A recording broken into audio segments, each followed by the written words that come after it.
បាទនេះជាទេសភាពដ៏ស្រស់បំព្រងក្រោយពេលភ្លៀងធ្លាក់មួយមេស្រោចស្រពលើ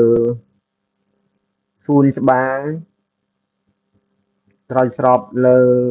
ដើមឈើតូចធំនៅទីធ្លាសាលាបឋមសិក្សាអូសោមស្ថិតនៅស្រុកទំពាំងប្រាសាទខេត្តឧត្តរមានជ័យជាសាលាដែលនៅក្បែរព្រំដែនបាទក៏ប៉ុន្តែសកម្មភាពពួកយើងមិនត្អូញត្អែទេគឺយើងនៅតែបន្តការអភិវឌ្ឍនិងការសិក្សារៀនសូត្របាទនៅតែបន្តហើយនេះសាលាក៏បានចាប់ផ្ដើមធ្វើជារបងសាលានៅពីខាងមុខហើយនេះជាសកម្មភាពដែលថតបាទពីខាងលើ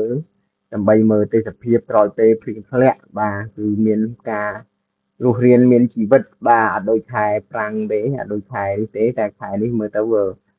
ធម្មជាតិវាខៀវខ្ចីបាទតែថាសាលាយើងនៅខ្វះអគារសិក្សាបន្តិចបាទហើយដងទងជាតិចូលមកព្រោះយើងមានខ្លោងទ្វារដងទងជាតិរបងនៅខាងមុខហើយសួនច្បារអមតាមផ្លូវមានកញ្ចុះកន្លែងអង្គុយលេងបាទហើយនេះជាអគារកណ្ដាលរៀងចំណាស់បន្តិចហើយនេះកម្មភាពកូនកូនដែលគាត់ម៉ោងជិះលេងបាទរត់លេងកំសាន្តយ៉ាងសប្បាយរីករាយបាទនេះយើងបានរីករាយជាមួយកូនកូនដើម្បីថតរូបជុំគ្នាតាមរយៈដ្រូនហោះហើររបស់យើងបាទ